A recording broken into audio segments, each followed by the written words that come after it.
Hi guys, तर कशा आहात तुम्ही? मजेत ना? तर आज मी ते संडे स्पेशल इथे घेतलं आहे. काही जणांना व्हेज पाहिजे होतं तर काही जणांना पाहिजे तर नॉनव्हेज. तर मी विचार केला डाळ भात बनवूया.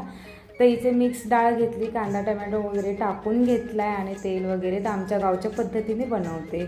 तर असं ठेचा घालून मी तिची फोडणी करणार आहे डाळीला. ती घातली डाळ शिजायला आणि आता थोडंसं मच्छीचं कालवण करते. आमटा म्हणजे ते इथे कांदा वगैरे टमॅटो मिरची लसूण हे असं वाटून घेतलं आहे थोडंसं मच्छीसाठी. तर आता इथे टाकते मी फोडणी. लसूण टाकलं आहे आणि आपला मसाला टाकून घेतला आणि ते चांगला परतून घेतलं आहे तेल सुटेपर्यंत. तर ते घातले मसाले, गरम मसाला घातला आहे, लाल तिखट वगैरे, धने पावडर वगैरे सगळे घरातले मिक्स मसाले घातले.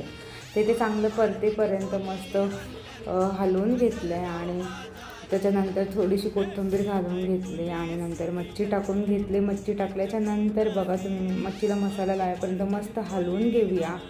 हलवल्याच्या नंतर इथे मी टाकते कोकम आणि कोकम टाकल्याच्या नंतर टाकते पाणी. तर मस्त उकळे येईपर्यंत असं मस्त कढून घ्यायचं कालवण. आणि इथे घेतलं मी डाळीला फोडणीसाठी कोथिंबीर, मिरची आणि लसूण मी वाटून घेऊया.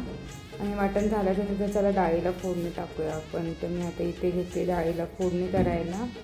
तर इथे आता तेल टाकून घेतलं आहे, जिरे, राई, मोहरी वगैरे असे फोडणी देते. लसूण कढीपत्ता टाकला आहे मस्त आणि आता इथे वाटलेला आपला ठेचा आहे तो टाकते. तर ठेचा वगैरे चांगलं परतून जवळ टाकली डाळीला मस्त उकळेपर्यंत मी हे शिजून घेतले. आणि ते शिजून झाल्याच्या नंतर इथे घातलं मच्छीला फ्राय करायचं. तर मसाले घेतले, तिखट वगैरे सगळं, गरम मसाला वगैरे सगळे माझे घरचेच मसाले आहेत. तर मच्छीला मसाला लावून घेतला आहे मस्त आणि मच्छी असे तळायला टाकले. तर मच्छी तळल्याच्या नंतर बघा काय कशी दिसते ढोकळी तिची.